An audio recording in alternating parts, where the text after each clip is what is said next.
Salam sejahtera saudara yang kekasih di dalam nama Tuhan Yesus Kristus. Manusia yang berhasil akan menjadi pokok pikiran kita pada kesempatan ini dalam bagian yang terakhir, yaitu sebuah keberhasilan yang sejati.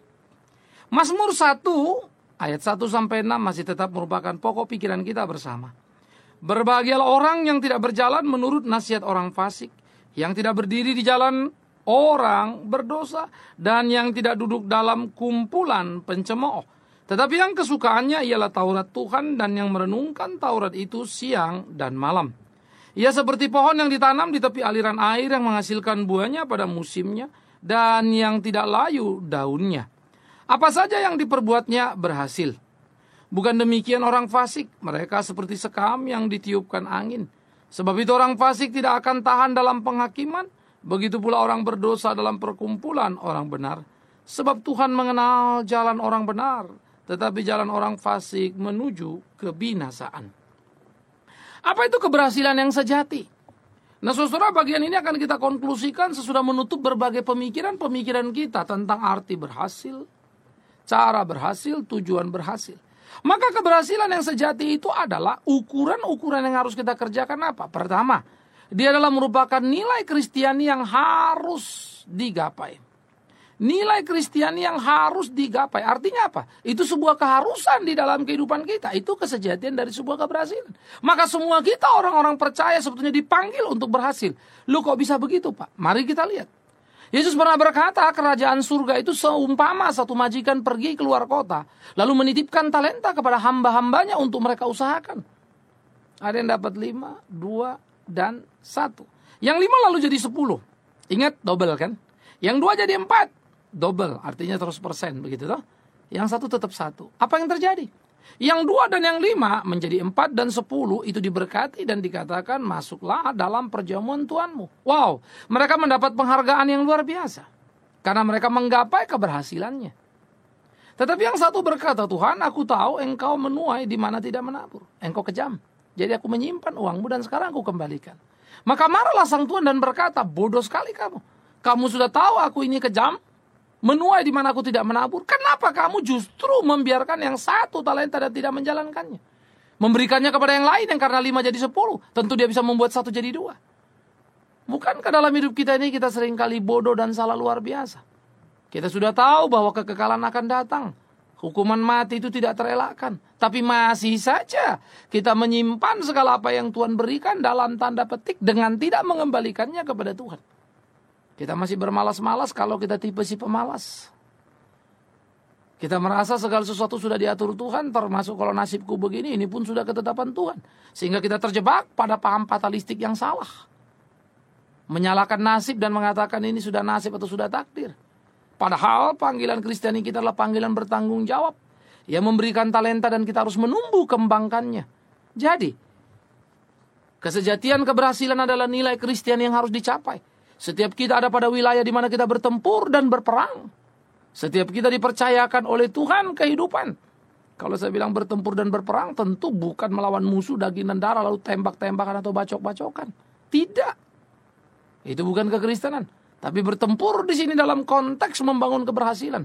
Berpacu dengan waktu, berkejar-kejaran supaya kita bisa mewujudkan nilai-nilai Kristiani di dalam hidup kita yang bisa kita capai karena Tuhan yang menyertai.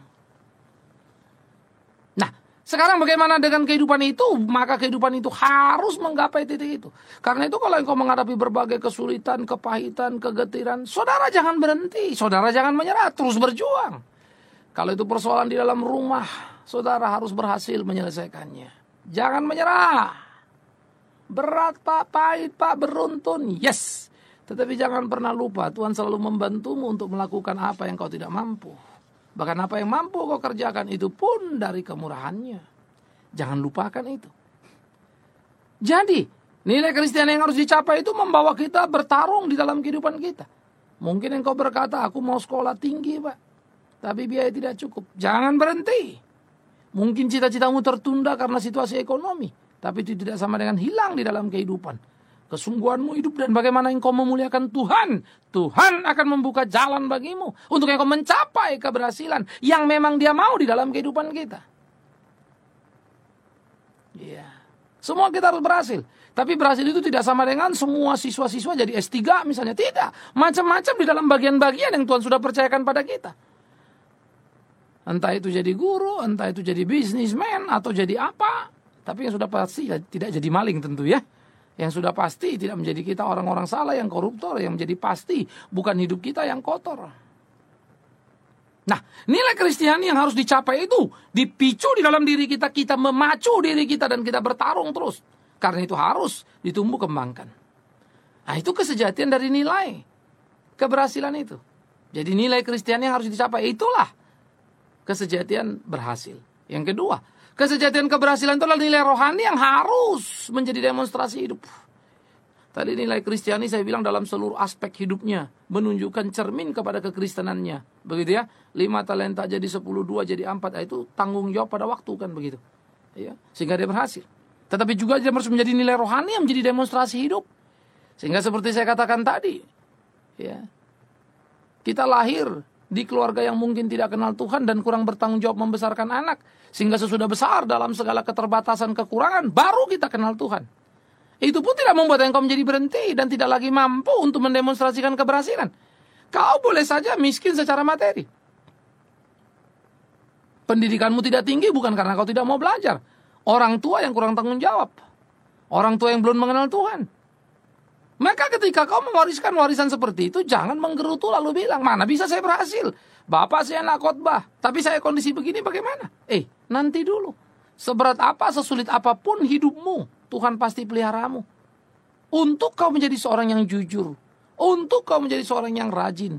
Untuk kau menjadi seorang yang baik. Kau kan tidak perlu pertolongan orang lain toh. Itu antara kau dengan Tuhan. Artinya apa? Engkau pun bisa berhasil dalam nilai rohani itu. Dan nilai rohani itu harus dicapai bukan saja tentu orang yang miskin, yang kaya juga. Bukan hanya orang yang bodoh, yang pintar juga. Tetapi saya mau mengatakan, orang miskin, orang bodoh pun punya kesempatan untuk menggapai keberhasilan di dalam konteks di mana dia ada. Sehingga dia dikenal sebagai orang yang jujur. Kita boleh miskin tetapi bukan pencuri. Ya, penting itu dipikirkan. Ya, kita boleh bodoh tapi tidak membodoh-bodohi orang lain atau dibodoh-bodohi orang lain. Tapi kita akan menjadi orang bodoh yang terus mau belajar untuk menggapai kepintaran dalam hidup kita. Kenapa? Karena kesejatian keberhasilan merupakan nilai rohani yang didemonstrasikan di dalam kehidupan. Sehingga setiap kita terpanggil dan berkewajiban untuk mendemonstrasikan nilai rohani itu. Jangan mandek. Lah Pak, saya gimana? Saya sakit ini. Sudah lama stroke, sudah lama lumpuh, sudah lama ini. Tidak bisa apa-apa. Mana saya mau bersaksi Tuhan baik? Mestinya Tuhan sembuhkan saya supaya saya bisa bersaksi. Ini Tuhan tidak sembuhkan saya kan malu. Bagaimana saya mau bersaksi? Anda salah besar. Mungkin terlalu banyak mendengarkan khotbah yang mencekoki satu arah saja. Khotbah yang akhirnya membuat kita bukan kuat iman tapi rontok iman. Membuat orang jadi frustrasi karena diiming-iming janji yang tidak bisa dipertanggungjawabkan. Mana bisa orang sedang sakit pasti sembuh. Dari mana kau tahu itu? Baca Alkitab baik-baik. Ya, itu kan kata Pak Pendeta. Paulus dalam kesulitan, duri dalam tubuhnya. Ia sangat menderita. 3 kali berdoa, 3 kali minta dicabut. Tapi apa yang terjadi? Tuhan bilang tidak. Apakah Paulus orang berdosa, orang najis? Tentu tidak. Tapi apa kata Paulus? Apakah kemudian dia kecewa dan marah dan berkata, gimana aku mau bersaksi ya Tuhan karena duri dalam tubuhku? No. Banyak orang sakit disembuhkan oleh Paulus, pegang jubah Paulus saja sembuh. Tapi Paulus sendiri dalam kesakitan yang luar biasa.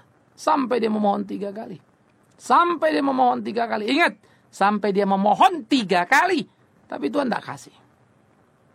Lalu apa kata Paulus? Sekarang tahulah aku. Dalam kelemahanku, nyatalah kekuatanmu, ya Tuhanku. Wow! Hebat sekali. Luar biasa sekali. Itulah orang Kristen sejati. Bukan hanya sehat dia menyanyi memuji Tuhan. Sakit pun dia mampu memuji Tuhan. Jadi kalau hari ini saudara terbaring sakit, sepertinya keberhasilan menjadi buntu dalam hidupmu. Salah kamu.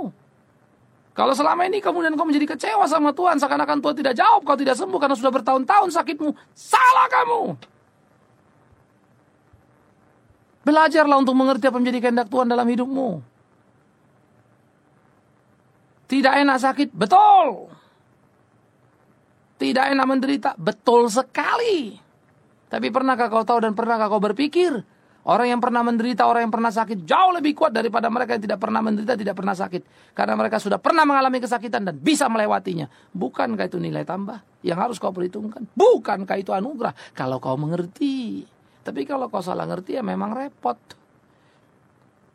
Kadang-kadang kita terjebak pada perangkap yang salah menemukan kesejatian dari keberhasilan. Sehingga keberhasilan itu menjadi orientasi nilai yang sangat mengerikan. Orang sakit didoain, kalau sudah sembuh berhasil, puji Tuhan. Begitu tidak sembuh, ditanya pendeta, kok tidak sembuh Pak? Gampang sekali yang berdoa menjawab, imannya kurang. Coba kalau sembuh, iman siapa yang kuat? Ayo, kalau imannya kurang sehingga dia tidak sembuh. Kalau dia sembuh berarti imannya kuat. Kalau imannya kuat, ngapain ini orang yang mendoakan itu perlu? Ngapain dia datang lagi? Ya doa saja, toh cukup kan?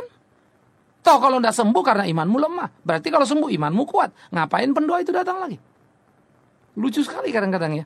Nah banyak orang tidak bertanggung jawab menurut saya mengajarkan yang diajarkan Alkitab. Mereka hanya omong semua mereka omong. Ya. Kadang-kadang ada lagi yang berkata, semua akan sembuh, tidak akan ada yang mati. Tidak akan mati, tidak akan mati. Gitu. Loh, kok tidak akan mati? Bodoh sekali kita nih. Itu kalimat yang paling aneh menurut saya. Kalau manusia tidak akan mati, aduh saudara, hidup 70 tahun saja sudah susah kita. Mau tidak mati lagi, mau jadi apa kita di dunia ini? Bersyukurlah kau bisa mati, bersyukurlah kau dipanggil Tuhan. Kok Tuhan dilawan? Tuhan sudah ngomong kok manusia itu akan mati. Kok bisa kau sebut tidak akan mati? Aneh sekali. Emangnya mati itu aib apa? Ingat Yesus umur saja 33,5 tahun lebih, Yesus sudah mati. Paulus paling di sekitar 60-an mati. Yakobus lebih muda lagi mati. Stefanus juga muda mati. Orang benar, orang baik semua itu. Please. Yohanes yang paling tua mungkin ada 80-90 kali umurnya. Tetapi itu pun dalam penderitaan kesulitan dibuang ke Patmos di usia tuanya. Tapi dia mati. Ya mati juga. Nggak ada yang nggak mati. Maka kadang-kadang kan kayaknya demonstrasi itu hebat. Kayaknya pendoa ini sangat membela umat ini. Sepertinya penghiburan yang bagus banget. Saudaraku, jangan menipu dirimu. Dan kita pun jangan menipu umat Tuhan. Apalagi mempermainkan ayat Tuhan. Jadi Pak, nggak ada kesembuhan. Jangan salah lagi kau. Ada kesembuhan, ada. Jangankan sembuh, orang mati pun bisa Tuhan bangkitkan. Kalau Tuhan mau. Maka berdoalah seperti yang Tuhan ajarkan. Bukan kehendakku, jadilah kehendakmu. Itulah keberhasilan. Yaitu berhasil menaklukkan dirimu untuk mentaati kehendak Tuhanmu. Saya pernah baca majalah Kristen, istri pendeta kesaksian. Suami saya sakit, suami saya kena ini. Waduh, tadi saya berdoa sama Tuhan, minta. Lalu saya katakan pada Tuhan, Tuhan, namun dalam semuanya bukan kehendakku yang jadi, tapi kehendakmu. Tapi kemudian lama-lama iman saya muncul. Saya mulai sadar saya salah, kata dia. Maka saya berdoa, tidak lagi pakai bukan kehendakmu yang jadi. Saya berdoa, saya minta, saya klaim. Dan puji Tuhan, dia bilang. Suami saya sembuh. Hebat ya. Jadi dia bilang, jangan pakai kehendak Tuhan yang jadi, bukan kehendak apa. Janganlah kiranya kehendakku, kehendak Tuhan yang jadi. Salah katanya, tidak beriman. Saya tidak tahu dia mikir apa enggak waktu ngomong. Dan saya tidak tahu dia ngomong pakai apa. Mestinya dia sadar betul dan baca Alkitab baik-baik. Di Taman Getsemani, Yesus berdoa. Dia katakan apa? Dia punya pilihan. Kalau boleh cawan ini lalu daripadaku penderitaan. Tetapi dia berkata, bukan kehendakku Bapa, kehendakmu lah yang jadi. Akhirnya Yesus disalibkan.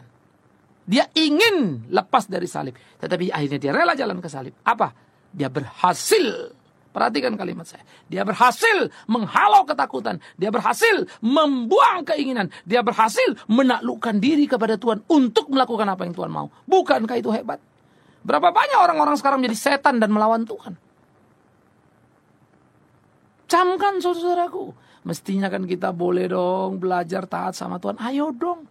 Jangan akhirnya kita muncul kayaknya kalimatnya sih bagus, enak, kedengarannya simpatik, membela. Tapi bukan kalimat yang Tuhan ajarkan. Tidak ada yang salah yang kau meminta kesembuhan. Bahkan kalau kau pengen minta orang mati dibangkitkan pun silakan saja. Tetapi awas. Jangan itu kehendakmu, biar kehendak Tuhan yang jadi. Maka apa yang Tuhan tetapkan, itu yang terbaik. Nah itulah letak nilai rohani. Berarti kau berhasil. Yesus berhasil bukan karena lolos dari salib. Justru karena dia pergi ke salib. Memang itu tujuannya kok, memang itu panggilannya. Memang lain sama kita. Semua kita mau lolos dari salib.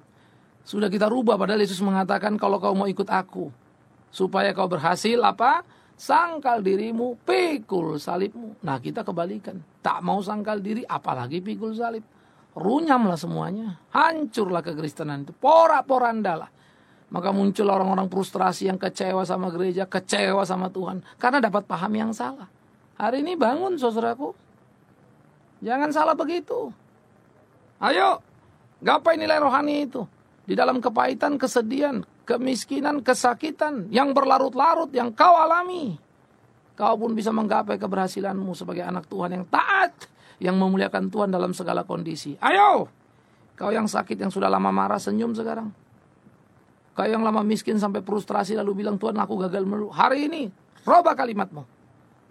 Jadikan aku seperti apa yang Tuhan mau. Belajar, mensyukuri apa yang Tuhan berikan dalam hidupmu. Untuk kita protes sama Tuhan, untuk kita marah sama Tuhan, itu pun butuh kemurahan Tuhan. Bayangkan saja kalau kita lagi protes, Tuhan marah, langsung dicomot jantung kita. Mau apa? Iya kan? Tapi jangan dong Tuhan kasih kita jantung berdenyut. Tuhan kasih kita kesempatan protes, lalu terus-terusan akhirnya. Lalu kita bilang aku tidak perlu Tuhan. Hati-hati saudaraku. Kan begitu. Supaya kita jangan terjebak pada perangkap yang salah. Yang berikut saudara, nilai Kristiani yang harus dicapai itu kesejatian berhasil. Jadi keberhasilan yang sejati itu adalah nilai rohani yang harus menjadi demonstrasi hidup. Dan yang ketiga, nilai hidup yang ada dalam kehidupan itu sendiri.